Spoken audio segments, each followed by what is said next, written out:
Gece son aşkının hayatımda sensiz olmuyor bana gel yanıma.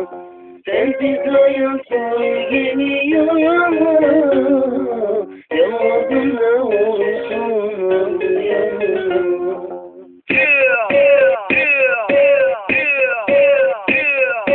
Bebeğim hani neredesin sen benim ilk ve son aşkımı seninle seninle paylaşmışım. Belki bana inanmayabilirsin yine de sen benimsin sen benimsin. Sözüm seni bir kere bırakın bunu söyle düşünecek tek sensin. Hadi canımın içi biliyorum artık itirafla sen de beni seviyorsun.